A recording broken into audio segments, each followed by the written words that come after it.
लेकिन वो कल सर ने नहीं लगाई थी, एक ऑलरेडी लगाया नहीं, ये लगाओ आवाज जा रही थी, चलो चेक कर लेते हैं, कभी कभार ट्राई करते हैं।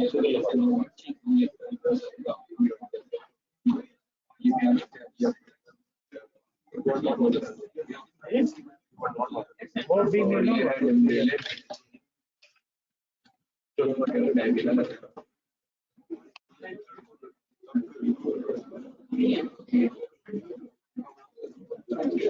अभी आप उसको मुश्किल लगता है, ठीक है देखते हैं आवाज क्या जाता है।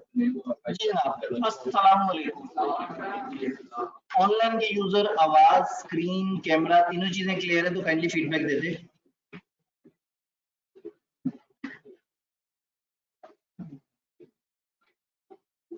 डन, बेहतरीन हो गया। आहिस्ता आहिस्ता आवाम को समझ आती जा रही है कि फिजिकल क्लास से बेहतर होती है ऑनलाइन क्लास। कुछ अरसे बाद उन्हें समझ आएगा कि ऑनलाइन लाइव से बेहतर होती है रिकॉर्डेड क्लास। और जब वो बहुत ज्यादा बड़े हो जाएंगे तो उन्हें समझ आएगा कि क्लास तो जरूरी है ही नहीं, पढ़ना तो आखिरी महीने में होता है। फिर आखिरी महीने में वो फेसबुक पे जाएंगे और सर्च करेंगे कि who is the best teacher for next session classes. वहां पे फिर उनको कुछ पेड लोग मिलेंगे जो कि ऑलरेडी तैयार बैठे होंगे। वो कहेंगे लो जी जो है ना, मतलब चंद असल बच्चे और ज्यादातर अजनबी बच्चे जो कि प्रिंस चार्ल्स के नाम से होंगे, वो अजीब अजीब से नाम से होंगे, तो वो आपको जो है वो फिर गाइड करेंगे। फिर आप कहेंगे मुझे असल हकीकत तो अब समझ आई, मैं खामखा क्लासेस में सर पटकता रहा, हालांकि क्लास में तो सर पटका ही नहीं। तो प्रॉब्लम यही है, सेशन के एंड पे अगर ये आधे बच्चे जो नहीं आ रहे, ये अगर कहें कि पता नहीं कैसे साथ साथ पढ़ना था, मेरा इतना सिलेबस रह कैसे गया समझ नहीं आ रही, तो यही प्रॉब्लम है। ये जो इतना कम रिजल्ट आता है आईकैप में, उसके पीछे सबसे बड़ी वजह ये है कि लोग उसको बहुत नॉन सीरियस ले लेते हैं। तो ये चीज बड़ी जरूरी है, या तो वही पुराने जमाने की तरह बहुत ज्यादा सख्ती की जाए। कॉलेज को एक चीज हम हमेशा कहते हैं कि भाई अगर आप फिजिकल क्लास में एडमिशन दे रहे हो तो उन बच्चों को ऑनलाइन एक्सेस मत दो, कम से कम जिसको फिजिकल का है वो फिजिकल तो आए। जब ऑनलाइन एक्सेस मिल जाती है तो किसी भी दिन तबीयत खराब हो, नीयत खराब हो, या मौसम खराब हो, या दिल घबरा रहा हो, या घर में कोई बहुत ही गैर जरूरी काम हो, तो कॉलेज आते हुए बंदा जरा थोड़ा सा मतलब वो सोचता है कि कॉलेज जाना कितनी गैर जरूरी चीज है। और जब हम कहते हैं अच्छा यार सब छोड़ो, एडमिशन ही ऑनलाइन में लो, नहीं नहीं नहीं, ऑनलाइन में अंडरस्टैंडिंग वो थोड़ी होती है। वो जो क्लास में एडमिशन लेके घर बैठ के ऑनलाइन क्लास पढ़ने का मजा है। यानी आपने खाना अंडा शामी है, पैसे मैकडॉनल्ड्स की भरते हैं, तो ये बड़ा ज्यादती की बात है। अब देखिए अगर आपका कोई दोस्त आपको मिले और वो इस पे बहुत खुश हो कि यार तुम तो पागल हो, तुम कॉलेज जाके टाइम वेस्ट करते हो, मैं अपना ट्रैवलिंग टाइम बचाता हूँ, घर बैठे बैठे क्लास लेता हूँ, तो उसे कहें ठीक है तुमने बड़ा अच्छा काम किया, फिर ऑनलाइन ही एडमिशन ले लेते। एक फिजिकल बच्चे की सीट क्यों मारी कि जिसको शुरू में कह दिया उन्होंने कि भाई दाखला बंद हो गया, फिजिकल में नहीं आ सकते, लाइव स्ट्रीमिंग में भी दाखला बंद हो गया। तो ये थोड़ा सा प्रॉब्लम है। अपनी नीड को रियलाइज करना बड़ा जरूरी है कि हमें चाहिए क्या असल में। सेशन के शुरू में ना, पिछला सेशन देने के बाद बंदे के जहन में एकदम से आता है कि अगली दफा वो गलतियां नहीं करूंगा जो पिछली दफा की है। उस वक्त इतने जोश में होता है कि कॉलेज में आके कहता है हाँ जी बताएं कितनी फीस है, ये पकड़े फीस, बस अब मैं फीस दे दी ना, अब मैं रेगुलर हो जाऊंगा। फीस खुद से दी हो ना, फिर रेगुलर हो। अगर आप लोगों को ये कहा जाए कि आप हमारे पास 10,000 रुपए जमा कराएं और हर दिन जब आप क्लास लें तो हमसे 200 रुपए वापस ले लें उस दिन का, फिर मैं देखता हूँ कोई कुर्सी खाली रह के दिखाए, जेब से लगे होंगे ना पैसे और जेब में वापस आ रहे होंगे तो एहसास होगा। अब अगेन ये बेसिकली मैं ऑनलाइन वालों से मुखातिब हूँ। ऑनलाइन में वो सारे भगोड़े जो कि हमारी सब फिजिकल क्लास छोड़ के ऑनलाइन में घुसे हुए हैं, और वो जो रात 2 बजे वाली क्लास देख रहे हैं ना, उनसे भी मुखातिब। तो कोई बात है कि पहले फिजिकल को छोड़ के ऑनलाइन लाइव, फिर ऑनलाइन लाइव को छोड़ के उसी लेक्चर की रिकॉर्डिंग, फिर एक आध दिन बाद टीचर से 2 दिन पीछे रह जाते हैं, फिर पीछे ही रह जाते हैं। तो कोशिश करें कि इतना मुश्किल नहीं है सीरियस रहना। हम बहुत ज्यादा तो नहीं पढ़ते। आपको घर जाके, मैंने पहले दिन एक दावा किया था, 50 मिनट से ऊपर नहीं पढ़ना पड़ेगा। सिर्फ टेस्ट की तैयारी वाले दिन जाहिर है ज्यादा काम करना पड़ता है, अदरवाइज आपको घर जाके कभी भी ज्यादा नहीं पढ़ना होता। तो जो रेगुलर रह के पढ़ता है वो हमेशा कम पढ़ता है। तो फिर शायद बहुत सारे बच्चे कहते हैं अच्छा अगर इतना ही कम पढ़ना है, चलो एंड पे 1 महीने में इकट्ठा ही पढ़ लेंगे सब। अगर ये एक दिन का 50 मिनट है तो 2 दिन के 100 मिनट नहीं होंगे, 2 दिन के 3.5 घंटे होंगे। एक खास लिमिट के बाद लॉ का पढ़ने का मिजाज भी नहीं रहता बंदे का, लॉ खुश्क है। तो इसलिए हम कोशिश करते हैं कि क्लास में भी थोड़ा बहुत फन टाइम रहे, हल्का हल्का सा करके पढ़े, आहिस्ता आहिस्ता आगे बढ़े। और वैसे भी बहुत बड़ा सिलेबस नहीं है। अगर आप नंबर ऑफ चैप्टर्स की वजह से परेशान हो रहे हैं तो अभी हम लोग आगे एक एक दिन में भी एक चैप्टर कर लेंगे। कुछ चैप्टर तो ऐसे हैं कि अब आप शुरू कर रहे हो और खत्म हो जाते हैं। हमने अभी पहले उन बेसिक चैप्टर्स को उठाया है जिसमें लॉजिक जरा ज्यादा है और एक एक लफ्ज में गहराई है और हम उसको इसी तरह से समझ समझ के चल रहे हैं। तो कोशिश करें कि जरा एक्टिवली क्लास लेते रहें। जो लोग नहीं आ रहे, जो लोग घर बैठ के लाइव देख रहे हैं या उसको बाद में रिकॉर्डिंग पे जा रहे हैं, कोशिश करें कम से कम, ईमान का कमजोर तरीन दर्जा ये हो कि लाइव तो अटेंड कर लें। और फिर फिजिकल आए तो क्या ही बात है, फिजिकल आने से ना एक एनर्जी सी होती है। आप अपने इर्द गिर्द लोगों को देख रहे होते हैं, सब पढ़ रहे हैं, थोड़ी सी शर्मिंदगी होती है कि अच्छा भाई मैं क्यों नहीं पढ़ रहा, एक्टिविटी नजर आती है, एक माहौल सा बना हुआ होता है। और अगेन क्लास में टीचर को पॉज नहीं कर सकते, तो सुनना पड़ता है फोकस से। ऑनलाइन में ये कि टीचर को देख रहे थे, कॉल आई, अच्छा टीचर को पॉज कर, बल्कि पॉज क्या, वो तो फजूल बातें ही कर रहा है। ठीक है, फोन सुन लिया, फोन करके अच्छा क्या था, थोड़ा पीछे, अच्छा वही बातें हैं, चलो ठीक है। नेट पे जितने भी क्लिप टीचर्स के आते हैं सब 1.5 या 2 की रफ्तार पे चल रहे होते हैं। और फिजिकल क्लास में टीचर बहुत स्लो हो जाता है। बच्चे आवाजार हो गए हैं जिनको 2 की रफ्तार पे टीचर को चलाने की आदत हो चुकी है।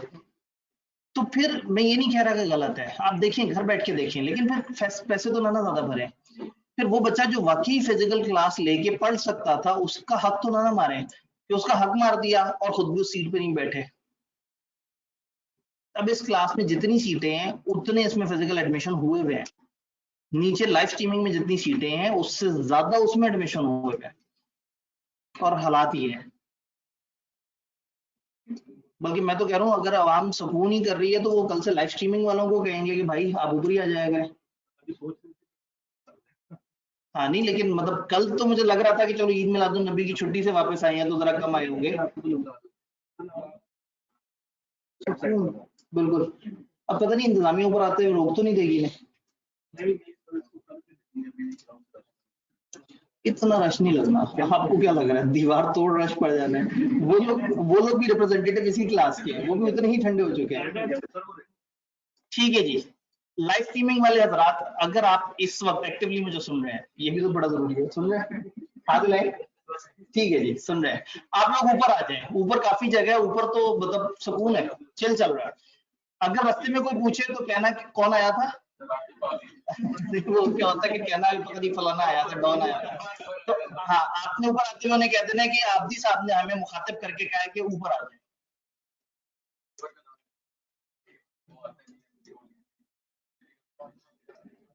अच्छा जी, हमें मुखबरी होना शुरू हो गई है। अकबर भाई आप हमें लाइव सुन रहे हैं ना, फिजिकल क्लास के बच्चे हैं। नहीं जी, हमने तुम भी कर दी।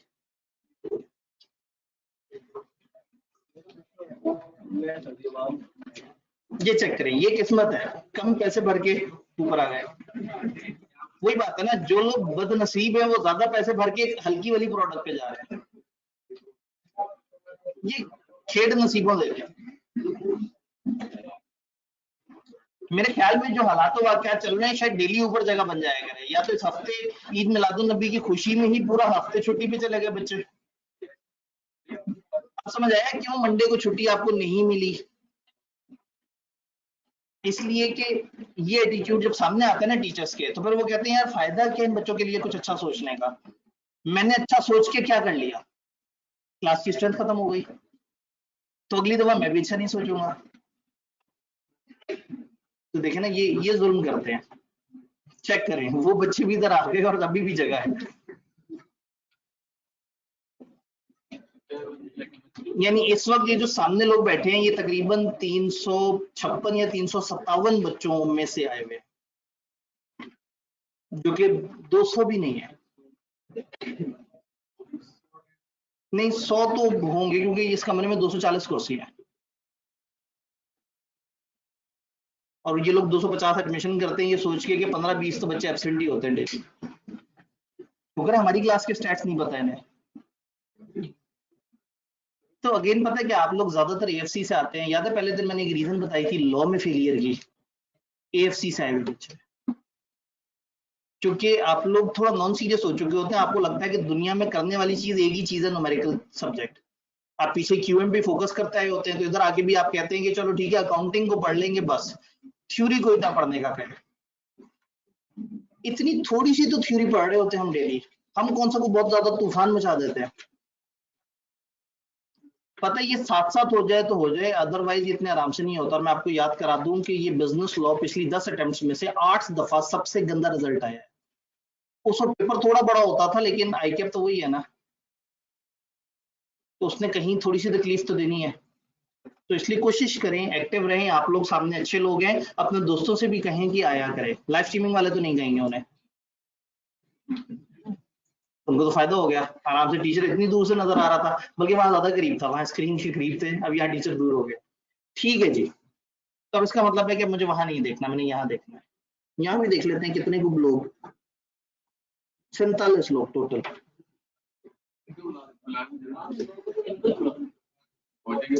ऑनलाइन में कितने थे इस क्लास में, कुछ आइडिया? 150 के ऊपर। इन 47 में कुछ तो हमारे फिजिकल वाले भी होंगे ना। गुड है भाई, रिकॉर्डेड क्लास लेनी है तो कम पैसे तो भरा करो दोस्तों। चले ठीक है, आप लोग कॉलेजेस की प्रॉफिट करवा के देते हैं, फिर बाद में कंपनी भी खुद लॉन्च कर देते हैं।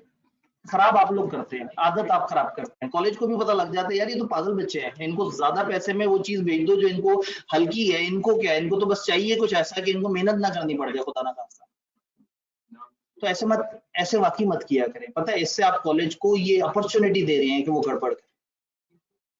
जी रिकॉर्डेड महंगे हो गए, रिकॉर्डेड इसलिए महंगे हो गए, उन्होंने कहा जी रिकॉर्डेड इसलिए महंगे हो गए कि उनको समझ आ गई कि बच्चों को चाहिए तो रिकॉर्डेड ही होता है। तो कम से कम रिकॉर्डेड तो ऐसा हो जो प्रॉपर रिकॉर्ड हुआ हो, जिसमें ये वाली बातें ना हो। जैसे ये इस तरह की गैर जरूरी बातें तो सुनना चाहेगा रिकॉर्डेड वाला बच्चा, वो फौरन से आगे करके देखेगा स्क्रीन नजर आई नहीं, थोड़ा सा और आगे करके स्क्रीन नजर आई नहीं। अकाउंटिंग में कितना मजा आता है, टीचर ने सवाल शुरू कराया, बंदा कहता है यार बड़ा स्लो आदमी है ये तो बहुत आहिस्ता चलेगा, तो 10 मिनट आगे पे क्लिक किया, पता लगा टीचर भी चौथी लाइन तक पहुंचा है। भाई 10 मिनट में वो 3 लाइनों के दरमियान पता नहीं क्या क्या काम की बात बता चुका हो। फायदा नहीं यार, अभी आधा बोर्ड भरा हो ना, वहां तक पहुंचते पहुंचे पॉज करके एक दफा देखा, हाँ स्टेप तो मुझे समझ आ रहे हैं, ओ शुक्र है मेरा टाइम वेस्ट नहीं। ये जुल्म करते हैं, ऐसे मत करें। खासतौर पे जो लोग फिजिकल में रजिस्टर्ड हैं वो जरूर आए फिजिकल क्लास, और उस चीज को, उस फील को जरूर अवेल करें जिसके लिए आपने फिजिकल में रजिस्ट्रेशन करनी है। 160 बच्चे हैं ग्रुप में, एडमिन्स को हटा के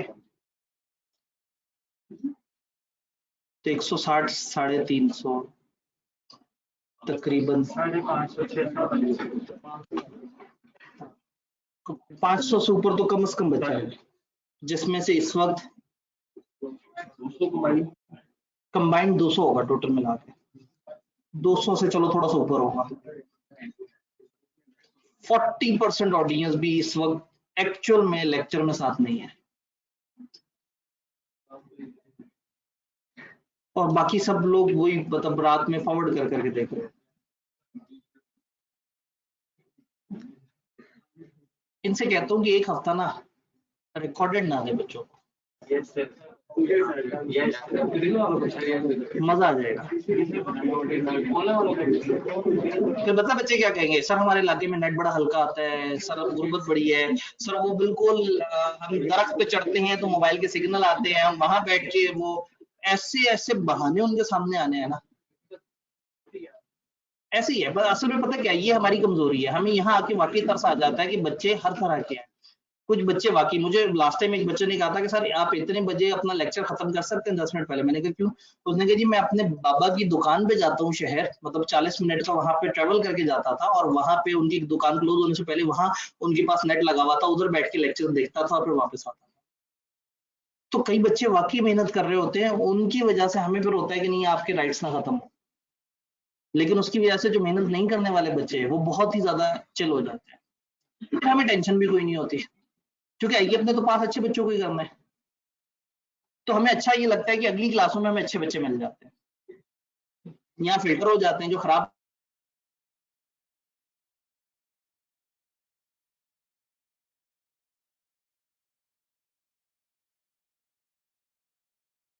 बच्चे, शरारती बच्चे, वो सबके सब इधर फिल्टर हो गए, आगे मैच्योर पुख्ता बच्चे आगे जा रहे होते हैं जो पास हो रहे होते हैं, बाकियों को यही अच्छा बच्चा बन के आगे जाना है, या बस ठीक है आपने भी उन, मतलब याद है लॉ के रिजल्ट्स क्या थे, 13.5%, 18%, तो हमने उस वक्त अंदाजा लगाया था कि 82% लोग फेल हो रहे हैं, 87% लोग फेल हो रहे हैं।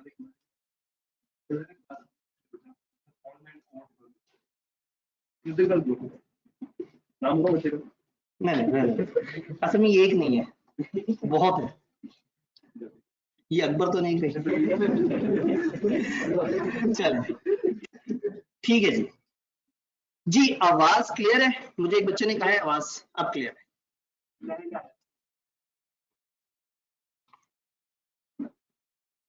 सर 500 बच्चों से कमाई 260 से 18,000, पता नहीं कोई अलग सी कैलकुलेशन दी है, तो वो कॉलेज ने कमाई की है ना, कॉलेज ऑफ, ये बड़ा मजे की बात है, कॉलेज फीस रखता है, कॉलेज कमाता है, बच्चे समझते हैं कि पता नहीं टीचर्स जो है वो क्लास में जितने बच्चे होंगे उनको मल्टीप्लाई किया जाता होगा किसी खास अमाउंट से, और वो टीचर को दी जाती होगी पहले बेसिक के तौर पे, फिर बाद में उसको एडिशनल अलाउंस, बोनस और पता नहीं क्या क्या मिलता होगा। भाई हम शरीफ लोग हैं, हर जगह परसेंटेज नहीं मिलती, कुछ कुछ इदारे सैलरियां भी देते हैं, जहाँ परसेंटेज मिलती है वहां पे मसले भी होते हैं, लेकिन जहाँ परसेंटेज नहीं मिलती वहां पे वो कह रहे होते हैं भाई आ जाओ क्लास में, आ जाओ खुदा के लिए आ जाओ, फिर उधर बच्चे को डिस्काउंट देते हुए भी किसी को तकलीफ नहीं होती थी कि एकदम से कोई आके कहेगा इसको डिस्काउंट किस वजह से दिया है, मेरे पैसों में नजर है, अनफॉर्चुनेट। तो कोशिश करें कि जब एक निजाम आपको मुनासिब पैसों में अच्छा पढ़ाने की कोशिश कर रहा है आप उसको सपोर्ट करें, जरूर सपोर्ट करें। और वही बात कि आपको बता दिए कि टीचर्स इतना ज्यादा जालिम लोग नहीं होते, या इतना ज्यादा जो है वो पैसे नहीं कमा रहे होते जितना आपके ज़हन में। ये बिजनेस होता है, हमेशा एक बिजनेस होता है, वो रिसोर्सेज एम्प्लॉय करता है, वो अर्न करता है, उस अर्निंग में से रिसोर्सेज को पे करता है और ऊपर का प्रॉफिट रखता है, ये एक नॉर्मल बिजनेस एक्टिविटी है। तो अल्लाह खैर करे। ठीक है जी, अब आगे कार्रवाई शुरू करें, क्योंकि आज मैं वाकई देख के ना शदीद मायूस हुआ आते हुए, मैंने कहा शायद थोड़ा सा नीचे कैंटीन में रुक गए हों, शायद एडवांस में नमाज पढ़ के आ रहे हों, शायद अभी हॉस्टल से चल पड़े हों, आहिस्ता आहिस्ता आए, लेकिन आहिस्ता आहिस्ता तो लोग आते रहते हैं।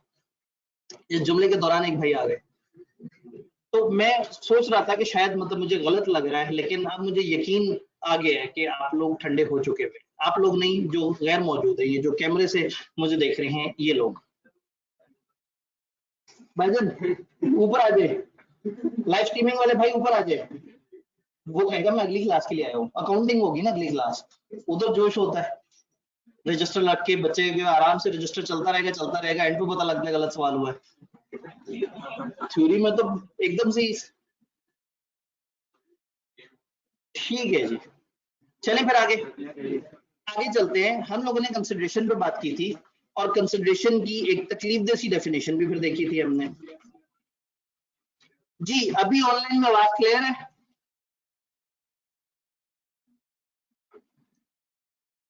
यस,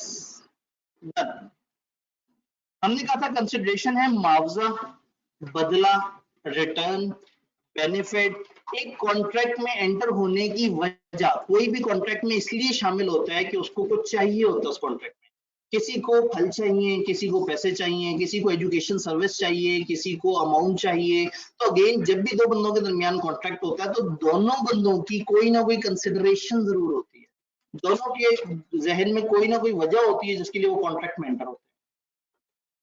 फिर फिर कंसिडरेशन की बात करते करते हमने क्या किया, पहले इसके एसेंशियल्स पढ़ लिए, बाद में डेफिनेशन पढ़ ली, तो डेफिनेशन हमें समझ आ गई।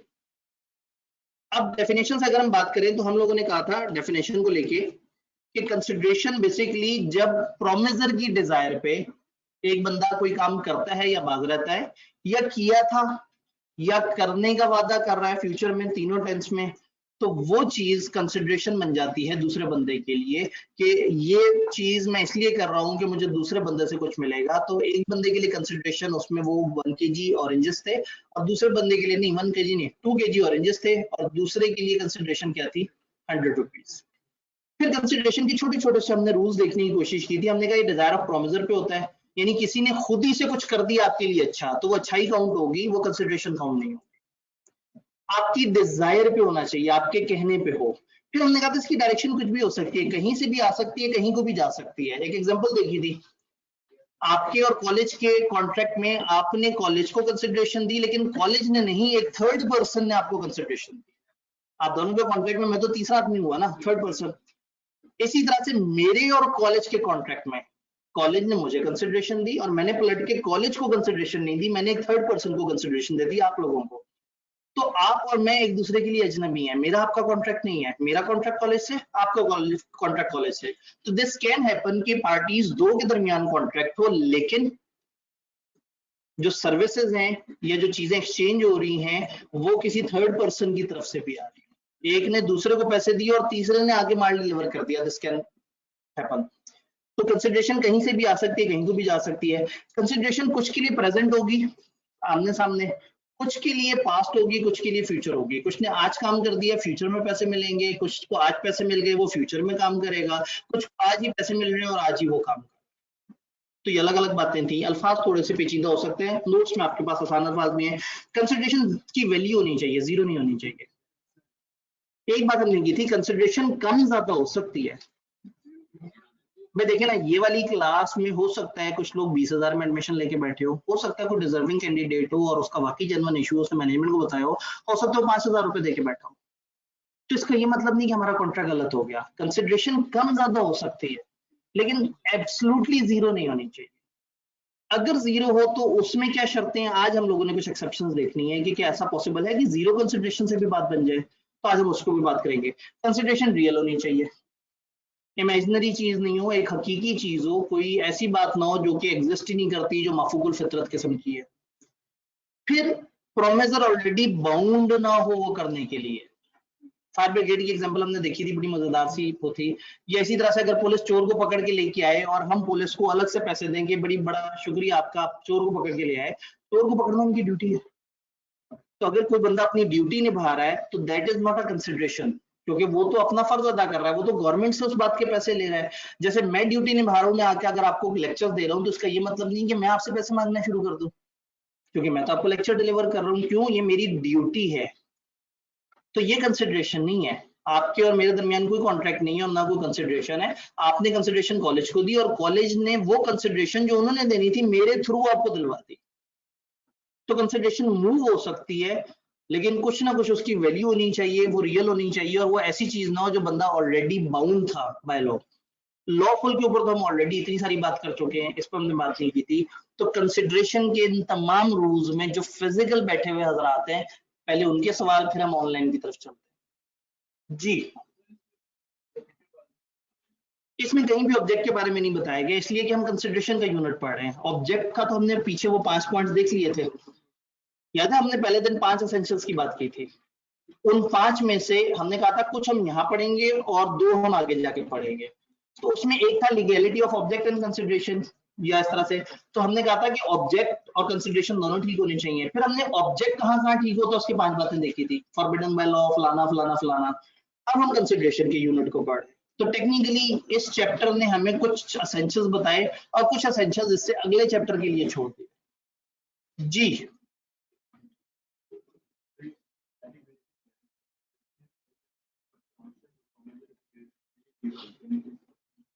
ठीक है, सवाल ये पूछा गया कि अगर कंसिडरेशन इनएडिक्वेट है, कम है, गैर मुनासिब है, ज्यादा अच्छी नहीं है, बट फ्री कॉन्सेंट इन्वॉल्व है, याद है हमने कहा था एक बंदे ने आजादी से बगैर दबाव बगैर टेंशन, भाई एक बंदे ने कनपट्टी पे गन रख के कहा 10 रुपए में मुझे 10,000 की चीज दे दो, तो कंसिडरेशन कम है लेकिन जहन आजाद नहीं था, बंद था, प्रेशर में था वगैरह वगैरह। तो यहां हम बात कर रहे हैं कि अगर कंसिडरेशन कम हो और कॉन्सेंट भी फ्री हो, उस पर कोई किसी ने किसी को पाबंद ना किया हो, डराया धमकाया ना हो, इमोशनल ना किया हो, तो इसका मतलब है कि कंसिडरेशन कम हो तो चल जाएगा अगर कोई और इस तरह का फैक्टर खराब ना हो। क्लियर ये बात जी? सामने के फिजिकल हाजरीन कंसिडरेशन में सवाल जी, कॉन्ट्रैक्ट के बगैर कंसिडरेशन हो सकती है या नहीं हो सकती? इस टाइम पे हम पढ़ रहे हैं कॉन्ट्रैक्ट एक्ट, तो हम तो कॉन्ट्रैक्ट एक्ट के एसेंशियल्स में से एक एसेंशियल कंसिडरेशन को देख रहे हैं। कॉमन लाइफ में तो कंसिडरेशन का वर्ड अक्सर इस्तेमाल होता है, लेकिन इस वक्त हमने किस तनाजुर में पढ़ना है? कॉन्ट्रैक्ट के अंदर। सवाल को रिवर्स किया जा सकता है कि क्या कंसिडरेशन ना हो तो कॉन्ट्रैक्ट हो सकता है? सवाल ये पूछा गया है कि क्या ऐसा कॉन्ट्रैक्ट क्या कॉन्ट्रैक्ट हो सकता है कंसिडरेशन या इसके अलावा? तो कहने का मतलब है कि कंसिडरेशन लाजमी होती है, लेकिन आज हम कुछ एक्सेप्शंस पढ़ेंगे 4 के करीब, जिसमें कॉन्ट्रैक्ट बगैर कंसिडरेशन के भी चल जाता है जी। फिजिकल हाजरीन डन। ऑनलाइन वाले हजरात, सर एडिक्वेसी की लाइंस भी हैंडआउट से समझा दें। अभी एक भाई ने वही पूरा जुमला बोला था, फिर भी मैं एक दफा बता देता हूं ताकि कोई परेशानी ना हो। इफ कंसिडरेशन इज इनएडिक्वेट, अगर कंसिडरेशन गैर मुनासिब है, but consent of promisor is freely given, but जो कॉन्सेंट है वो आजाद थी, उस पर कोई जोर जबरदस्ती दबाव नहीं था, देन इट इज वैलिड। तो अगर कंसिडरेशन कम है और कोई जोर जबरदस्ती इन्वॉल्व नहीं है, तो इसका मतलब एक बंदे ने अपनी खुशी से ये कंसिडरेशन मान ली है, तो ओके। दूसरा, however, कोर्ट में सस्पेक्ट, कोर्ट शक कर सकती है that consent was not free, consent free नहीं थी because consideration is inadequate। यानी कि अगर एक बंदा अगर एक बंदा कहे कि जी मैंने दूसरे से 1,000 रुपए की मोटरसाइकिल ली है, तो शक तो फौरन से होगा कि यार ऐसे थोड़ी हो सकता है, 1,000 की कौन देता है मोटरसाइकिल? तुमने कहीं ना कहीं उन्हें डराया होगा, धोखा किया होगा, कंफ्यूज किया होगा, परेशान किया होगा।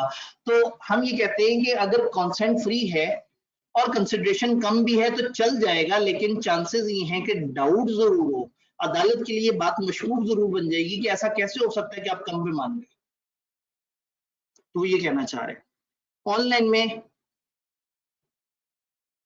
सर अगर कंसिडरेशन 0 हो और फ्री कॉन्सेंट हो, तो फिर हमें देखना होगा कि एक्सेप्शंस हैं या नहीं है। अभी आज हम एक्सेप्शंस पढ़ रहे होंगे कौन कौन से केसेस में 0 कंसिडरेशन पे भी कॉन्ट्रैक्ट हो जाता है। सर कंसिडरेशन का सेकंड लास्ट पॉइंट, कंसिडरेशन की डेफिनेशन का सेकंड लास्ट पॉइंट, एसेंशियल्स का सेकंड लास्ट पॉइंट, जरा थोड़ा ड्यूटी वाला, ठीक है, जो हमारे पास यहाँ पे आ रहा है, something which promisor is not already bound to do. हम कहते हैं कंसिडरेशन का मतलब है कि एक बंदा दूसरे बंदे को कहे कि मुझे तुमसे ये चीज चाहिए, और वो बंदा इसको इस कॉन्ट्रैक्ट की वजह से वो चीज दे। ऐसा ना हो कि वो चीज प्रोवाइड करना उस बंदे का फर्ज था या ड्यूटी थी। तो जैसे मैंने कहा था कि एक रेस्टोरेंट के बाहर आप जाते हैं और एक बंदा आपका दरवाजा खोलता है आपके अदब एहतराम में, क्योंकि उसके होटल वालों ने कहा है कि तुमने दरवाजा खुला करना है, तो ये उसका फर्ज था कि वो दरवाजा खोले। अब ऐसे में दरवाजा खोल के आपसे कहे कि जी मुझे आप पैसे दें, तो आप कहेंगे तुम्हारे पैसे बनते नहीं है, क्योंकि तुम्हारे साथ ना मेरा कोई कॉन्ट्रैक्ट था। उसने कहा नहीं देखिए मैंने आपको कंसिडरेशन दी, मैंने आपके लिए दरवाजा खोला, तो आप कहेंगे भाई दरवाजा खोलना तुम्हारी ड्यूटी थी जो तुम्हारे इस होटल ने तुम्हें बताई है। तो अगर एक बंदा ऑलरेडी बाउंड है कुछ करने के लिए, तो उस चीज को वो दूसरे को ये कह के नहीं बेच सकता कि ये कंसिडरेशन है तुम्हारे लिए। जैसे मैंने कहा ना, मैं बाउंड हूं आप लोगों को क्लास पढ़ाने के लिए, मैं किसी बच्चे के पास जाके कहूं मैंने तुम्हें क्लास पढ़ाई है, अब तुमने मुझे पैसे दे, ऐसा नहीं है। मेरी ड्यूटी है, मुझे कॉलेज ने पाबंद किया है, मैं आपको क्लास पढ़ाऊंगा। आप आधे होंगे तो भी पढ़ाऊंगा, आप बहुत कमा रहे होंगे तो भी पढ़ाऊंगा, आप ऑनलाइन में चले जाएंगे तो भी पढ़ा रहूंगा, सारे के सारे रिकॉर्डेड पे चले जाएंगे तो भी पढ़ा रहूंगा। आप लोग बहुत जल्दी गायब होना शुरू हो गए, आप लोग, ये सामने वाले नहीं, कैमरे के पीछे वाले जी। ऑनलाइन में एक सवाल, सर रिक्वेस्ट है बुक इंग्लिश अपनी एग्जांपल के साथ में ला लिया करें, क्योंकि हम इंग्लिश याद करनी होती है। बुक की इंग्लिश अपनी एग्जाम्पल के साथ, ठीक है। मैं एक रूटीन कर लेता हूँ कि अगले दिन जब डिस्कशन हो तो मैं हैंडआउट हाथ में पकड़ लिया करूँ, और जिस भी लाइन में आप लोगों को मसला हो, अब अगर पूरे को ट्रांसलेट कर रहे हो तो ये भी बहुत मुनासिब बात नहीं है, एटलीस्ट मतलब इतना तो थोड़ा सा मतलब मैं एक्सपेक्ट करूंगा कि आप देखिए। बट अगेन फिर भी अगर कहीं भी किसी सेंटेंस में कोई जुमला, कोई फ्रेज, कोई वर्ड नहीं समझ आ रहा, आप जरूर मेरे से पूछ लें, कोई मसला नहीं। मैं लेक्चर्स के दौरान भी अब आगे कोशिश करूंगा कि ऑनवर्ड्स हैंडआउट्स जो आपको मिले, जो नोट्स जो कि किताब फॉर्म में मिलने हैं, वही स्लाइड सामने चलना शुरू हो, हूबहू सेम। क्योंकि प्रॉब्लम ये हुआ है कि स्लाइड्स पे मैंने एक अलग वर्किंग की हुई थी, फिर किताब आई है, किताब की अलग वर्किंग की, और दोनों को सिंक करने के लिए बैठता तो फिर आपके सामने कुछ भी ना रख पाता उतने कम टाइम में। तो ऑनवर्ड ये कर रहूंगा कि जो हैंडआउट्स आपके पास होंगे उसी की अंग्रेजी सामने होगी, और वहीं पे मैं रुक रुक के आपको सारे जो जो मुश्किल अल्फाज हैं साथ साथ बताता हूँ, ताकि आपको फिर बिल्कुल ही ना पढ़ना पड़े, है ना। फिर भी आपने पढ़ना है। डन, ठीक है सर, सेम कर लें, अब हम एक्साइटेड है, ठीक हो गया जी। अब आगे चलते हैं, कंसिडरेशन।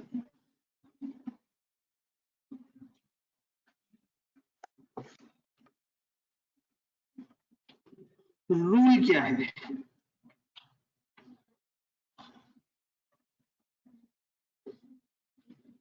नो कंसिडरेशन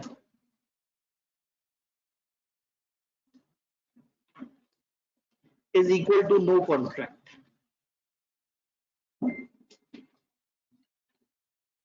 दोनों जो पार्टीज हैं, दोनों की तरफ से कोई ना कोई लाजमी कंसिडरेशन होनी चाहिए।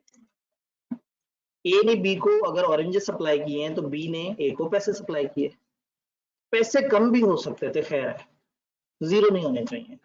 ऑरेंजेस कम भी हो सकते थे, जीरो ना हो। 100 रुपए के एक का ऑरेंजेस भी दे दिए, मैं कहूंगा अगर दोनों पार्टीज फ्री कॉन्सेंट से थी तो कोई मसला नहीं। लेकिन ऐसा ना हो कि एक बंदे की तरफ कंसिडरेशन हो और दूसरे बंदे की तरफ कंसिडरेशन ना हो।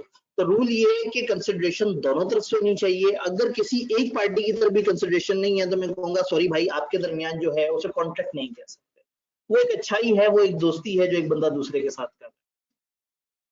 तो क्या कुछ ऐसे कॉन्ट्रैक्ट या अरेंजमेंट हो सकते हैं जो बगैर कंसिडरेशन के चल जाएं? हम एक वर्ड इस्तेमाल करेंगे, इसको कहते हैं एक्सेप्शंस। एक्सेप्शन।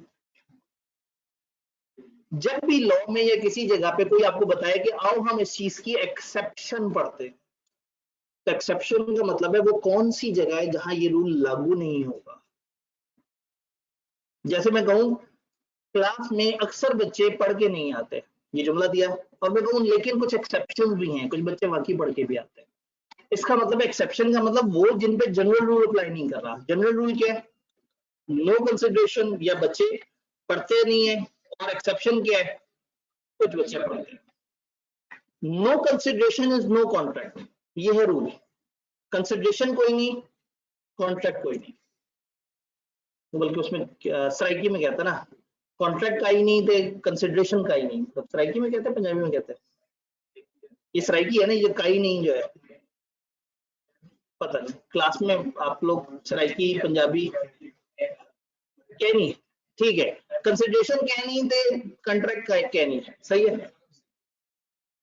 चले मैं कुछ करीब करीब तो पहुंच गया, नहीं पश्तो तो फिर बहुत मुश्किल हो जाएगी। ठीक है जी, तो रूल था no consideration no contract. Exception यानी वो जगह जहां कंसिडरेशन ना भी हो, दोनों तरफ से, किसी एक तरफ से ना भी हो तो भी चल जाएगा काम। वो कौन सी जगह है? पहली जगह गिफ्ट।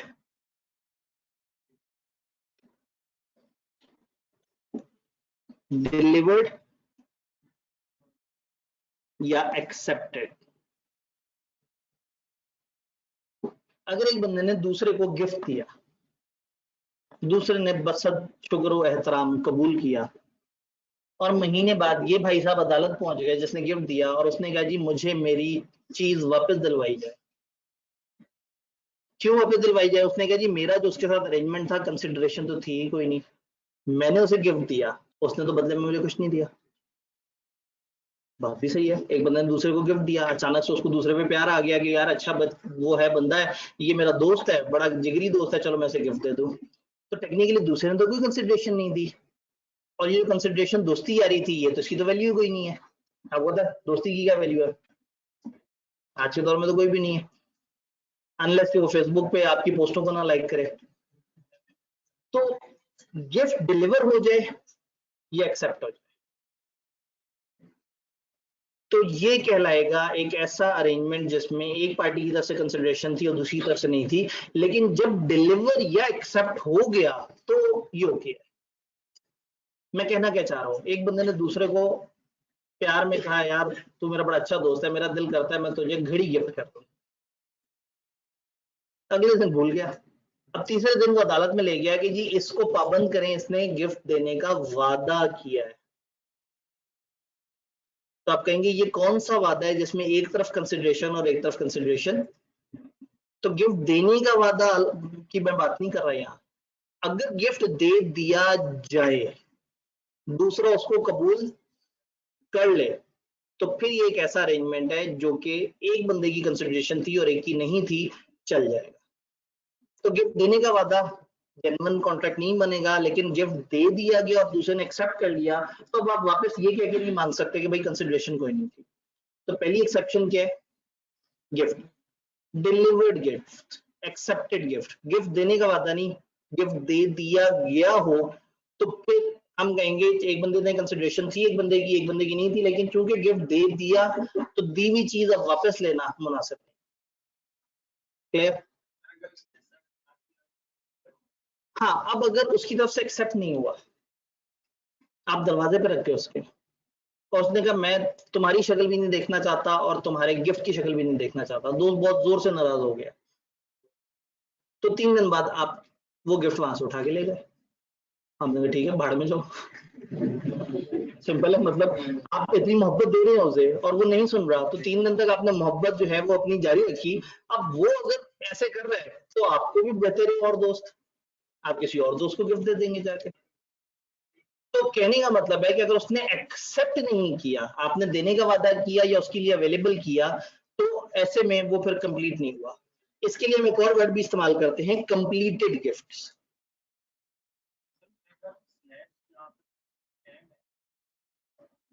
चलें ऐसे कर लें, असल में डिलीवर में मतलब यही है कि आपने एक बंदे को अगर पहुंचा दिया, अब पहुंचा दिया का मतलब है उस बंदे तक पहुंच गया, दरवाजे पर रखना शायद उस तरह से डिलीवर्ड ना हो जी। तो डिलीवर्ड हो या एक्सेप्टेड हो या कंप्लीटेड हो, इन अदर वर्ड्स वो गिफ्ट तो दे दिया जाए, बाद में उस पर कोई बात नहीं करेगा कि इसमें कंसिडरेशन थी या नहीं।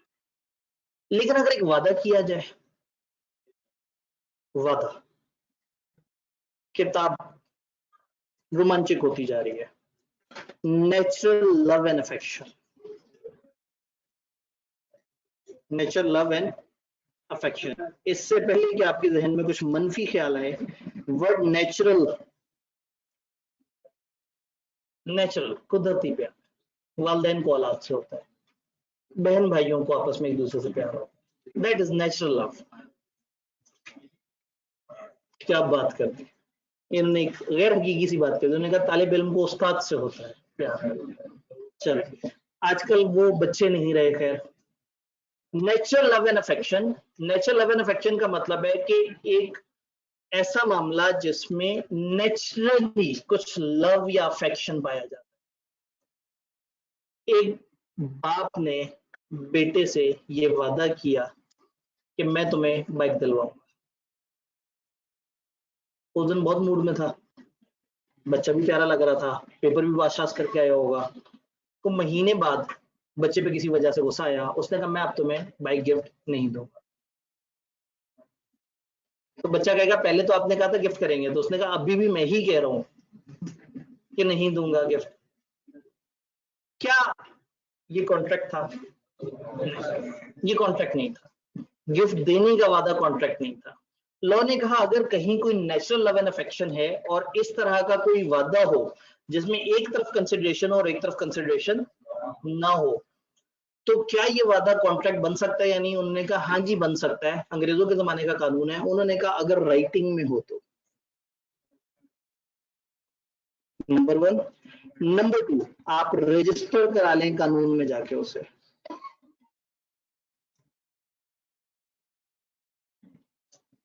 तो अगर अब्बा जी एक बच्चे से कहें कि पुत्र मैं तेनू बाइक गिफ्ट करनी है, तो अब्बा जी लिख के दे और वो लिखवा के उसे जाके कानून में रजिस्टर करवा ले, स्टाम्प पेपर वगैरह पे गवर्नमेंट के पास इंदराज करा दे कि जी मेरा प्योर जो है ना वो वादा करके भूल जाता है।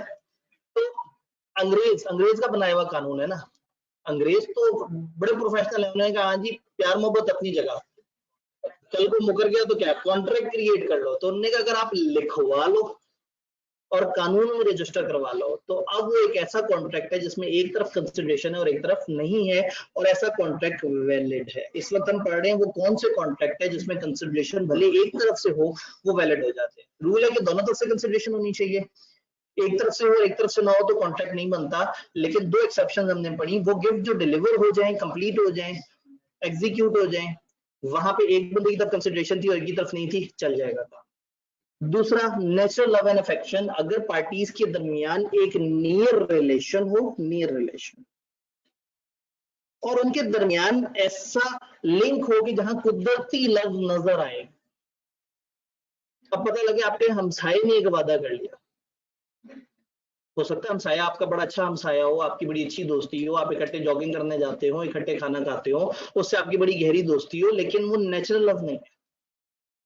नेचुरल लव नॉर्मली उन रिलेशन में है जो बहुत क्लोज होते हैं और जिनका एक कुदरती आपस में एक ताल्लुक होता है। कुदरती समझ रहे हैं, ज्यादातर ब्लड रिलेशन।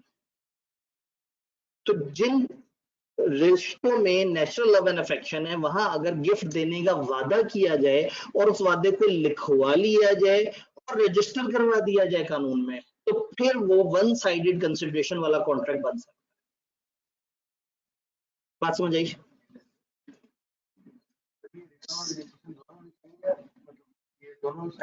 दोनों शर्तें, राइटिंग में हो एंड आपने उसको रजिस्टर भी करवा लिया हो। सर इस तरह तो जो इमरान खान वादा करता है महंगाई कम करूंगा, उसने रिटर्न में मंशूर पता नहीं क्या कर दिया हो, मैं समझ नहीं सका। ठीक है, यानी कह रहे हैं कि अगर वो वादा करता हो और रिटर्न में मंशूर ना दिया हो या रिटर्न में ना दिया हो तो फिर उसको क्यों पकड़े हम? तो क्या इमरान खान को हम कॉन्ट्रैक्ट एक्ट की वजह से पकड़ते हैं? क्या जिन्होंने कॉन्ट्रैक्ट एक्ट नहीं पढ़ा उनका कोई हक नहीं है कि वो अपने मुल्क के वजीर आजम से एक्सपेक्ट करे कि जब उसने इतने खूबसूरत ख्वाब दिखाए थे, जब 66 का पेट्रोल महंगा होता था क्योंकि 54 का होना चाहिए था, तो 138, और लेकिन अवाम में शऊर बहुत आ गया। अब जैसे ही पेट्रोल महंगा होता है, इससे पहले कि इमरान खान की तरफ से कोई बयान आए, लोग खुद ही गूगल पे सर्च करना शुरू कर देते हैं, हाँ महंगा हो गया, लग रहा है महंगा हुआ, हाँ इंटरनेशनली भी महंगा हो गया, फिर फेसबुक पे पोस्ट डाल देते हैं। अजीब पटवारी जहन के लोग हैं जो पेट्रोल महंगा होने पे शोर मचा रहे हैं, पूरी दुनिया में महंगा हो रहा है। तो ये नहीं देखते कि जिस वक्त ये 100 का दे रहे थे उस वक्त पूरी दुनिया में सस्ते तरीन रेटों में भी था।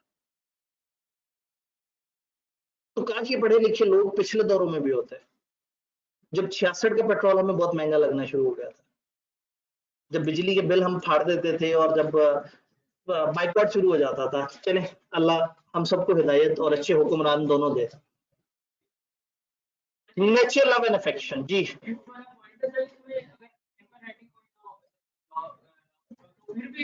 जी गिफ्ट में राइटिंग ना भी हो, अगर आपने गिफ्ट दे दिया दूसरे ने एक्सेप्ट कर लिया, बस अगेन फिर अदालत में जाके ये बहस है साबित करना कि ये गिफ्ट था या वो खो के गया था। हो सकता है अदालत में आप जाके कि मैंने इसे गिफ्ट कोई नहीं दिया था, ये मेरे से छीन के भागा है, तो फिर वो अदालत का एक मसला चल पड़ेगा कि वहां साबित कैसे किया जाए। लेकिन गिफ्ट में कोई रिटन एग्रीमेंट वगैरह की कोई जरूरत नहीं है। हाँ गिफ्ट देने का वादा जरा अच्छी चीज है, तो उन्होंने कहा नेचुरल लव एंड अफेक्शन के दरमियान अगर गिफ्ट देने का वादा हो तो वो राइटिंग एंड रजिस्टर हो, तो फिर वो एक एक्चुअल कॉन्ट्रैक्ट की शक्ल इख्तियार करता है। एक एक लाइन में से सिनेरियो बनता है यार, तो हम बहुत तोड़ के समझ के कर रहे हैं सर। जी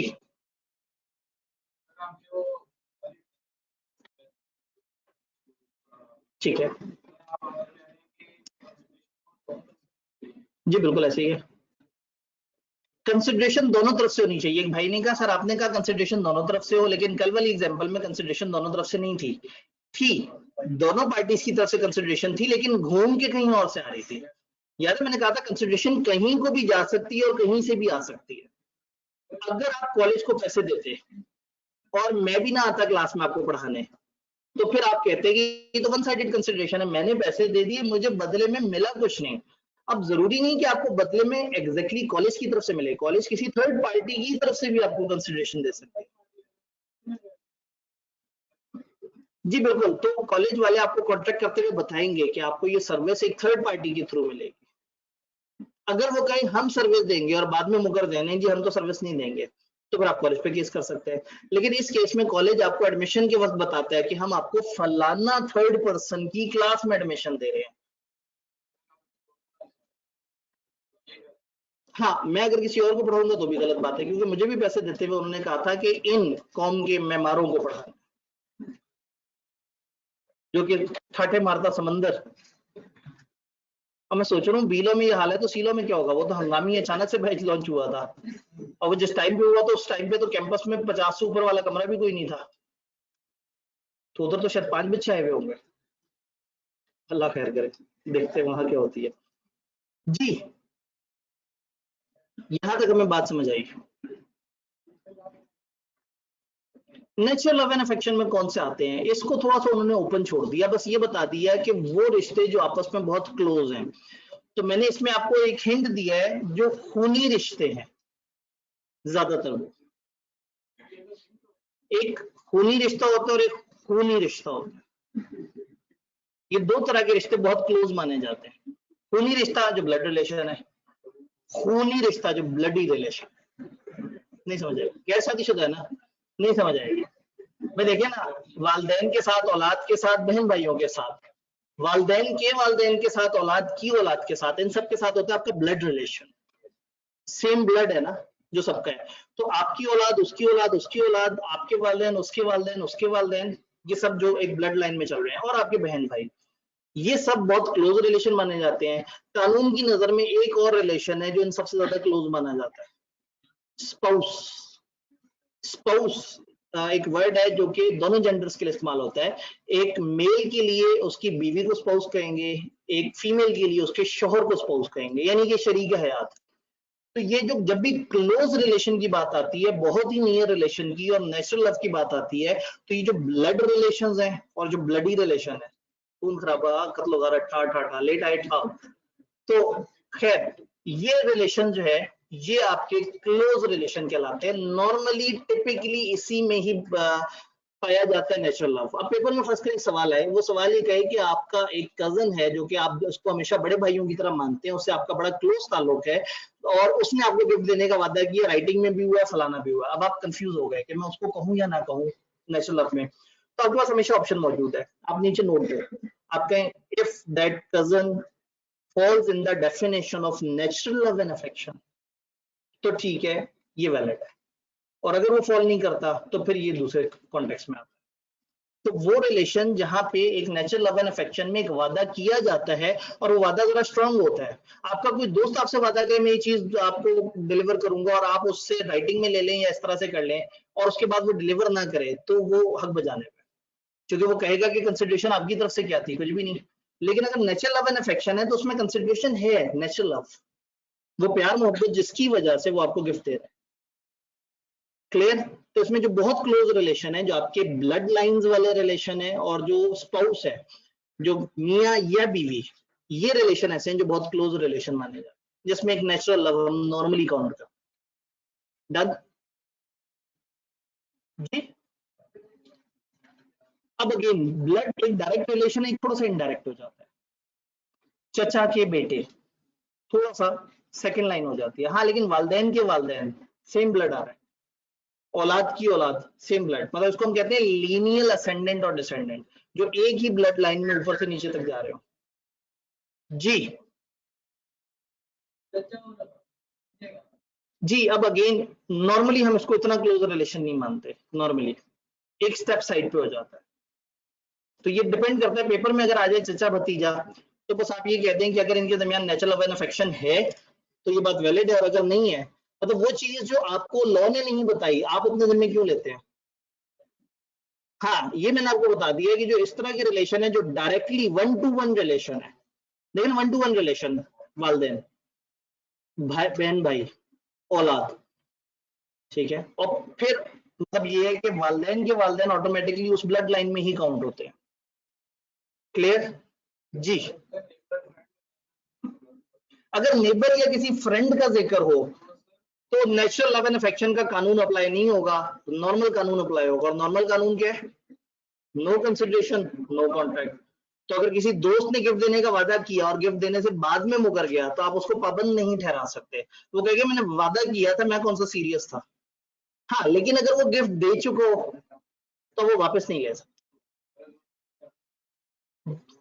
जी। अगर दोस्त ने रिटर्न में भी दिया हो तो भी गिफ्ट देने का वादा है, वो कहेगा जी रिटर्न में तो मैंने दिया लेकिन कॉन्ट्रैक्ट के एसेंशियल्स पूरे नहीं हुए, कंसिडरेशन तो थी ही नहीं। वकालत वाली बहस जी।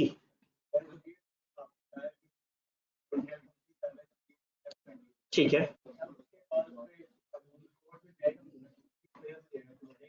वो जाएगा जिसको गिफ्ट देने के बाद शर्मिंदगी हो रही होगी, जिसको शायद कोई दूसरा ज्यादा अहल नजर आना शुरू हो गया होगा उस गिफ्ट का। तो कहने का मतलब है गिफ्ट देने के बाद अगर अगला बंदा मुकर जाए और आके ये क्लेम कर दे कि कंसिडरेशन नहीं थी दोनों तरफ से, तो इस चीज को हम खारिज कर देंगे, इस चीज को हम इग्नोर कर देंगे। हम कहेंगे नहीं भाई, गिफ्ट दे दिया, उसने एक्सेप्ट कर लिया, हाँ जी, बस फिर कहानी खत्म। किसी के जज्बात तो नहीं ना तोड़ सकते बाद में।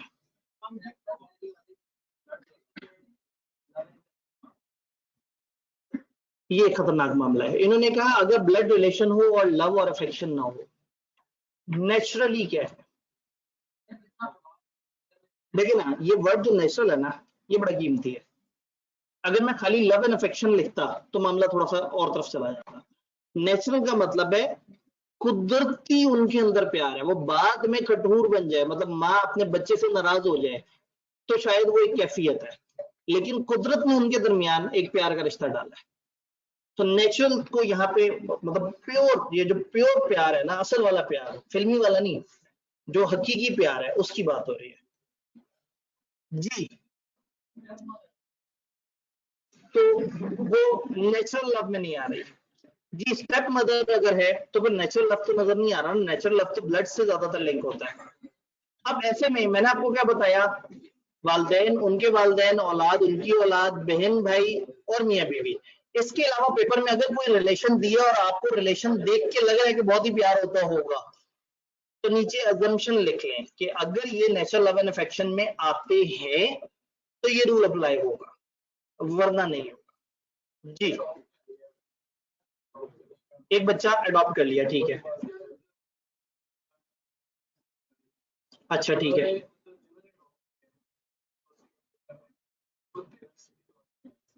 नहीं आप जितनी लंबी भी कार्रवाई घुमा लें, खून का रिश्ता तो नहीं बना सकेंगे ना।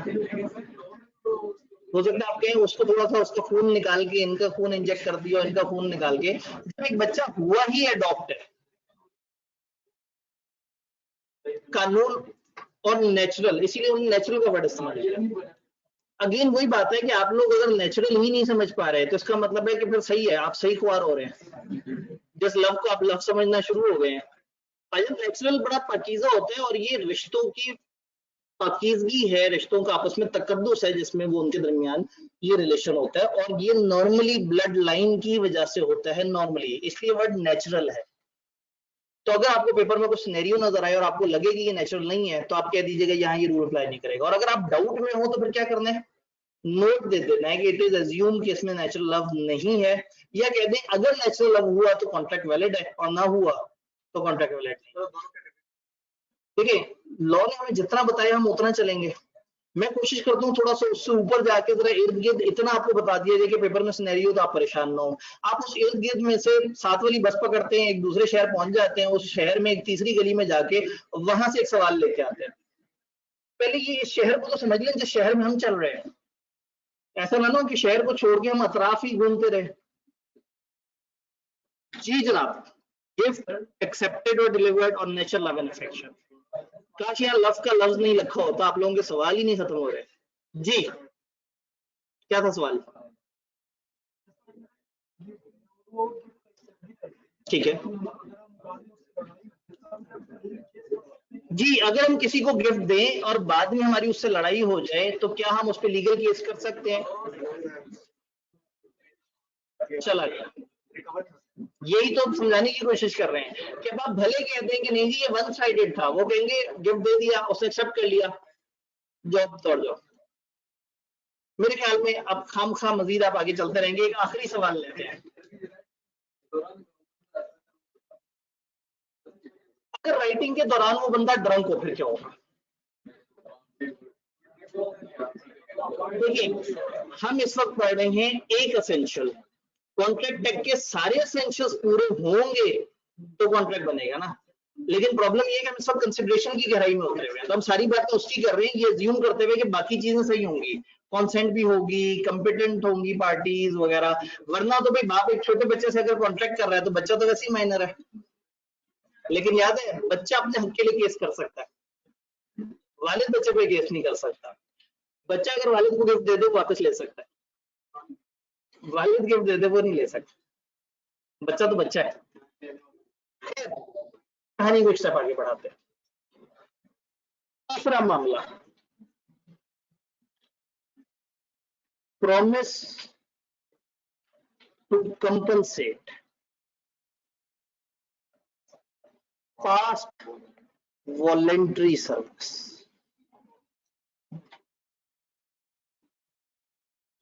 पास्ट वॉलेंट्री, वॉलेंट्री मतलब रजाकाराना तौर पे, जिसमें कोई नियत पैसों शैसों की नहीं थी। आपके एक दोस्त ने आपकी मदद की, आज फर्ज करें आप हॉस्टल में मौजूद हैं, आपका एक दोस्त आपकी बहुत मदद करता है खर्चे के मामले में, वहां रहने के मामले में, हर तरह से आपको सपोर्ट करता है। वो बीकॉम कर रहे हैं, आप सीए कर रहे हैं, आप दोनों एक हॉस्टल में रह रहे हैं, उसने आपको आज जिंदगी में बहुत मदद की और आप अक्सर उसकी तरफ देख के कहते थे तेरा ये एहसान मैं कैसे चुका सकूं। वो कहता था कोई बात नहीं, मुझे कोई जरूरत नहीं, बस तू पढ़ लिख जा, मेरे लिए यही बहुत है। 25 साल बाद जब आपका सीए कंप्लीट हुआ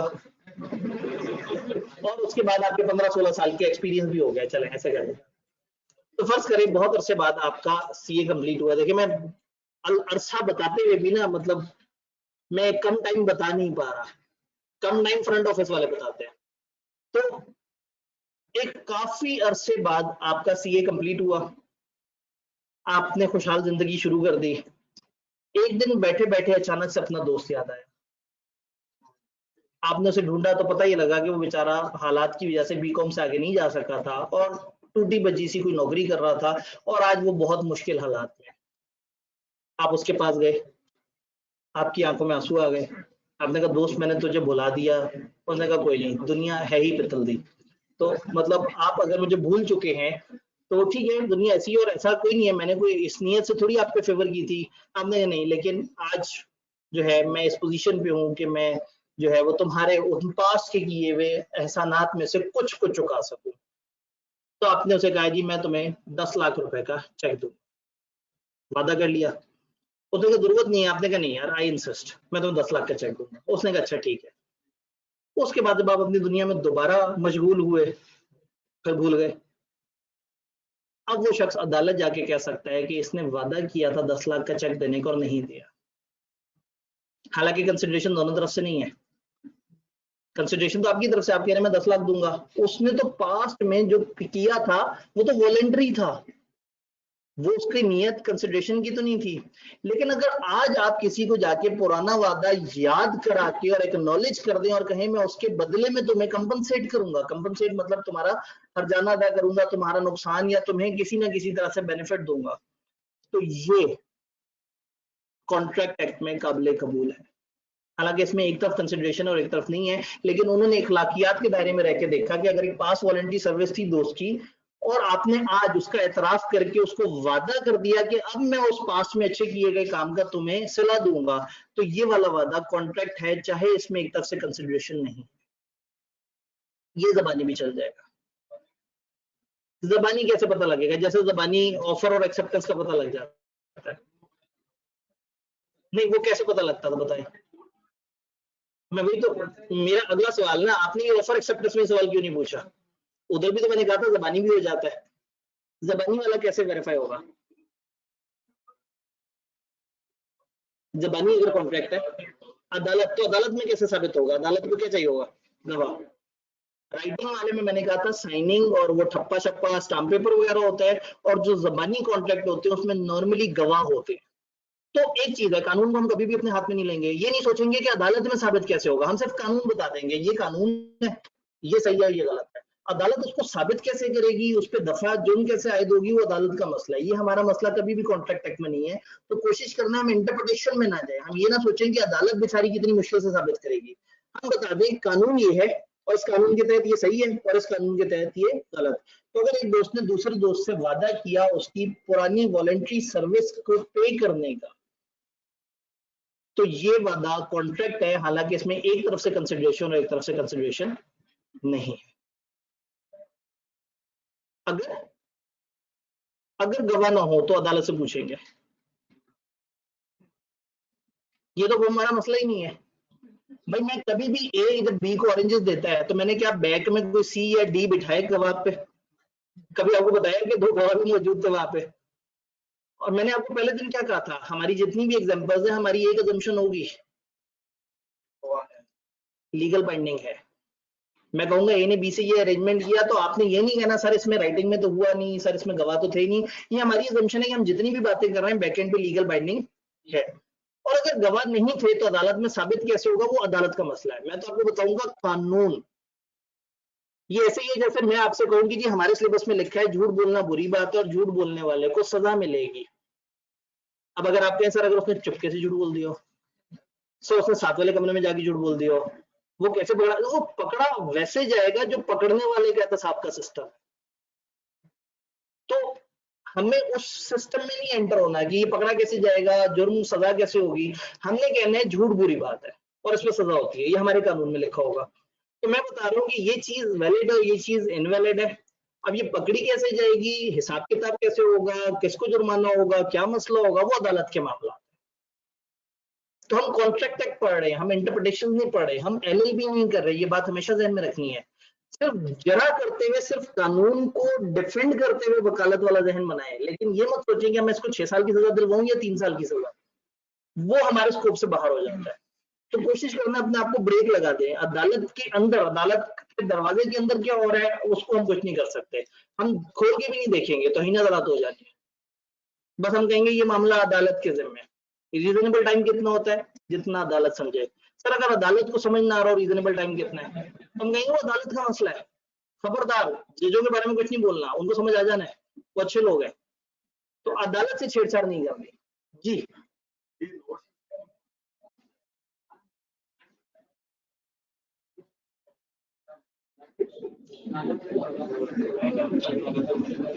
ले जी, सवाल ये है कि अगर एक बंदे के पास गवाह ना हो तो वो अदालत में साबित कैसे करेगा?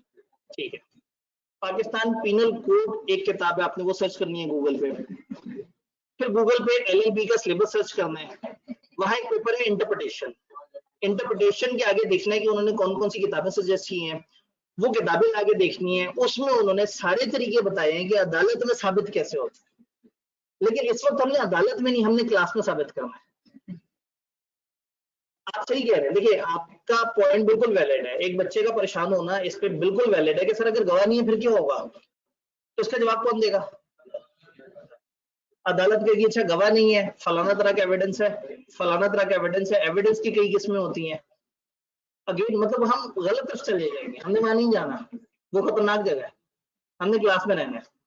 ये बड़ा जरूरी है, मैं बार बार आपको यकीन दिला रहा हूँ कि हम एलएलबी नहीं कर रहे हैं, हमने मुजरिम को सजा भी नहीं दिलवानी, हमने सिर्फ बताना है कि ये जो उसने किया है मैंने किताब में पढ़ा है, सर ये तो जुर्म है, ये गलत है। बस हमने बताना है सही क्या और गलत क्या। इससे आगे क्या होगा, अदालत में कैसे मुद्दा जाएगा, इवन अदालत में जाने से पहले रजिस्ट्रार के पास कौन सा नोटिस जाएगा, कौन सा सेक्शन लगेगा, फिर कितने अरसे हियरिंग चलेगी, कितने अरसे में इंसाफ मिलेगा, मिलेगा नहीं मिलेगा, हार गया तो कौन सी अदालत में जा सकता है, कौन सा केस किस अदालत में जाएगा, हमने इस मुद्दे पे आना ही नहीं है। तो ऐसे तमाम सवालों का जवाब हमने देना ही नहीं है, क्योंकि जरूरत ही नहीं है उसकी हमें। वरना तो एक एक लफ्ज के अंदर इतनी गहराई है कि हम चलते चले जाए पूरी पूरी किताबें पढ़ लें। तो कोशिश करना है जब अदालत का जिक्र आए तो सहम जाना है, डर जाया करना है। आप क्या नहीं मैंने अगर अदालत के बारे में कुछ बोला तो तौहीन अदालत ना हो जाए।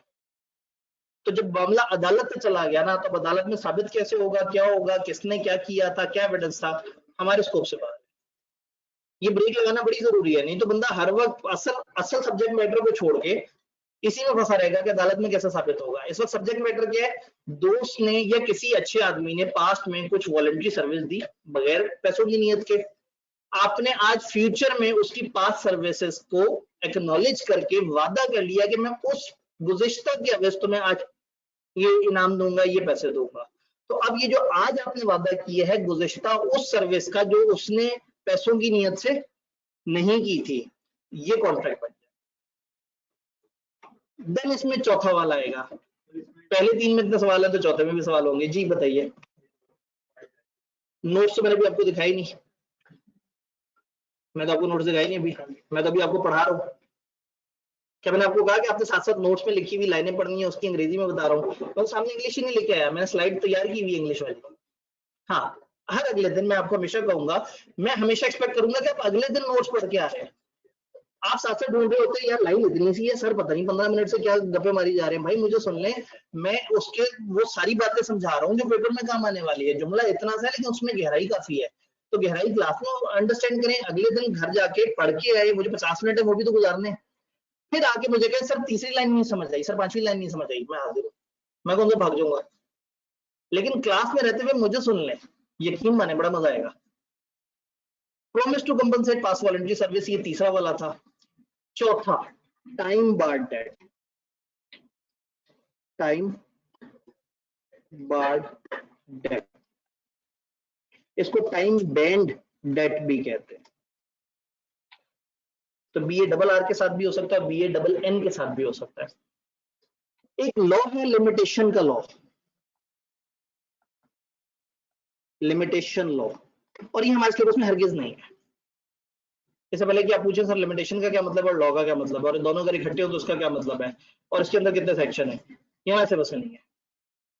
इस लॉ में एक चीज लिखी हुई है कि अगर कोई कर्ज ड्यू हुआ और 3 साल गुजर गए और जिसने कर्ज दिया था उसने नहीं मांगा तो कर्ज फौत हो जाता। कर्ज, एक बंदे ने दूसरे को कर्ज दिया, ड्यू डेट थी 5 जनवरी 2019, 5 जनवरी 2019 से आगे 3 साल गुजरे और 3 साल तक इस बंदे ने अपना अमाउंट क्लेम ही नहीं की, और फर्ज करें 6-7 साल बाद अचानक से जागा, उसने कहा मेरे पे है, तो फिर क्या दुआ होगा, ये हो गया नॉर्मल कर्ज। अगर एक बंदे ने दूसरे को चेक दिया, चेक पे तारीख है 25 जनवरी 2021, चेक दे दिया दूसरे को, अगले बंदे ने 6 महीने तक कैश नहीं करवाया, तो जैसे ही 6 महीने गुजरेंगे वो चेक सिर्फ एक कागज का टुकड़ा बन के रह जाएगा, उसकी लीगल पावर खत्म हो जाएगी। वो हो गया टाइम बार्ड। टाइम बार्ड का मतलब है एक खास टाइम गुजरने के बाद कानून खुद ब खुद एक कॉन्ट्रैक्ट को खत्म कर देता। तो 3 साल तक तकाजा ना करने पे लोन जो सादा डेट है वो टाइम बार्ड हो जाएगा, और 6 महीने गुजरने पे चेक टाइम बार्ड हो जाएगा। ना 6 महीने हमारे सिलेबस में, ना 3 साल हमारे सिलेबस में, ये मैंने समझाने के लिए बताया, और मैं शर्मिंदा हूँ क्योंकि मुझे पता आप लोगों ने इस पर सवाल पूछने, क्योंकि मैं जो रूल बता रहा हूँ उस पर सवाल नहीं पूछेंगे आप उस पर सवाल पूछेंगे जो हमारा सिलेबस जैसा नहीं है। तो 3 साल सादा डेट, 6 महीने चेक के केस में रूल होता है, अगर चेक इशू कर दिया, उस पर तारीख डाल दी और 6 महीने गुजर गए तो चेक बेकार हो गया। अब हुआ ये कि ए ने बी को अगर चेक दिया 100 रुपए का, और बी बड़ा एक्साइटेड हुआ कि पहली दफा किसी ने चेक पे पेमेंट किया है, उसने उसको फ्रेम करा के दीवार पे लगा दिया और हर आने जाने वाले को दिखाता था देखो मेरा बिजनेस इतना बढ़ गया, मुझे चेक से पेमेंट आती है। 8-9 महीने गुजरने के बाद उसने सोचा चलो इसको इनकैश करा लेते हैं, उसने फ्रेम से निकाला, जाके बैंक में पेश किया, उन्होंने कहा ये क्या, उसने कहा चेक, मैंने कहा नहीं ये तो कागज है, मैंने नहीं चेक है, उन्होंने कहा कागज है। क्यों भाई, 6 महीने गुजर गए हैं, 6 महीने बाद ये कागज अपनी लीगल वैल्यू खो चुका है। उसने कहा क्यों, उन्होंने कहा लिमिटेशन लॉ। उसने कहा ऐसा कैसे हो सकता है, तो उसने मेरे वाला जवाब दिया, भाई वो वाला लॉ जाके पढ़ लो, उस लॉ में लिखा हुआ है कि ऐसा हो गया है। तो अब कहने का मतलब है कि ये हो गया चेक बेकार। अब बी ने किसी टाइम पे एक ऑरेंजेस दिए होंगे और ए ने किसी टाइम पे उसको चेक दिया होगा, कंसिडरेशन बी की तरफ से मूव हुई थी, ए की तरफ से भी मूव हुई थी, कॉन्ट्रैक्ट खत्म हो गया था। अब बी ए के पास रोता हुआ जाता है, कहता है जी आपने तो ऑरेंजेस खा लिए, मैं पैसा कैश नहीं करा सका। उसने कहा क्यों, उसने कहा जी 6 महीने गुजर गए, मुझे पता ही नहीं था रूल। उसने कहा ना करो, क्या रूल है, वह 6 महीने बाद वो कागज बेकार हो जाता है, ए ने लुटियां डालनी शुरू कर दी। अब ए को क्या जरूरत है? बी ने कहा देखें जी, माना कि आपकी लीगल जिम्मेदारी नहीं है, लेकिन इंसानियत के नाते अगर आप मुझे दोबारा चेक बना दें, या पिछले चेक पे दोबारा से साइन कर दें, या लिख दें कि यार इसको कर दो इनकैश। अब ये अगर उसके ऊपर राइटिंग में दे दे कि हाँ भाई ये वैलिड है, या उसको दोबारा से एक इंस्ट्रूमेंट उठा के दे दे, तो ये ए की तरफ से अच्छाई काउंट होगी। बी को पैसे मिल रहे हैं, यहाँ पे कंसिडरेशन मिल रही है, और ए को कुछ नहीं मिल रहा। वो ऑरेंज तो कब के खा गया, और उसका तो चेक दे के फारिग भी बैठा हुआ था वो। तो इस टाइम पे ये माना जाएगा कि ए की तरफ से कंसिडरेशन गई है बी को, और बी की तरफ से ए को कंसिडरेशन नहीं गई, बट फिर भी ये कॉन्ट्रैक्ट वैलिड है अगर एक टाइम बाद डेट हो, और जो ओरिजिनल डेटर है, ओरिजिनल पर्सन जिसने पैसे देने थे, वो उसको दोबारा से बना दे, राइटिंग में कर दे, और वादा कर ले कि मैं तुम्हें दे दूंगा, तो वो दोबारा से जिंदा हो। ये है वन साइडेड, बट लॉ ने अलाउ किया। एक दफा तेजी से अंग्रेजी दिखा देता हूँ इसकी, आप घर जाके भी पढ़ेंगे तो थोड़ा सा वहां की वर्डिंग हल्की सी फर्क हो सकती है, ताकि आप लोगों को ज्यादा परेशानी ना। Natural love and affection, agreement made on account of natural love and affection if it is expressed in writing, registered under law, made on account of natural love and affection, और वो पार्टी जो near relation में है एक दूसरे के, तो फिर वो कहलाएगा नेचुरल लव एंड अफेक्शन। और रूल ये है कि एग्रीमेंट विदाउट कंसिडरेशन वॉइड होते हैं, but following exceptions are not void. ये जो एक्सेप्शन है, then promise to compensate past voluntary service, ये प्रॉमिस हो कंपनसेट करने का, एंड जिस बंदे को कंपनसेट करना है उसने ऑलरेडी कुछ ऐसा किया है जो वॉलंटरी था, या उसने ऑलरेडी कोई ऐसी सर्विस दी है जो उसकी ड्यूटी थी, मतलब उसने आपसे पैसे लेने के लिए नहीं की और आपने उसको वादा किया, तो उसने पास में सर्विस दी थी बगैर कंसिडरेशन की नियत के, और आप आज उससे वादा कर लेते, यहाँ राइटिंग का जिक्र नहीं है। तीसरा time bar debt, promise to pay time bar debt is enforceable if it is made in writing, यहाँ राइटिंग फिर से आ गई। साइन बाय डेटर और एजेंट, वो जो डेटर मिस्टर ए जिसने पैसे देने थे इनिशियली, वही साइन करे। इट रिलेट्स टू डेट, ये कैसे डेट से रिलेटेड हो which could not be enforce, जो एनफोर्स नहीं हो सका because of law of limitation, limitation की लॉ की वजह से जो आप एनफोर्स नहीं कर सके। आप घर जाके दोबारा भी इस वर्डिंग को पढ़ेंगे, आपको इसमें से फिर कुछ बातें नजर आएंगी, आप इसे फिर देखेंगे, तो इंशाल्लाह ताला जब हम कल इकट्ठे होंगे तो इसके सवाल करेंगे और इससे आगे चलेंगे। कहते हैं तो एक छोटा सा चैप्टर कर लेते हैं कल, नहीं कल फ्राइडे है, ठीक है, फिर हम किसी और चैप्टर का थोड़ा सा कोशिश करेंगे जी। कल आपने मुझे याद कराता है, कल नहीं परसों याद करा रहे हैं, परसों उस पर डिस्कस करते हैं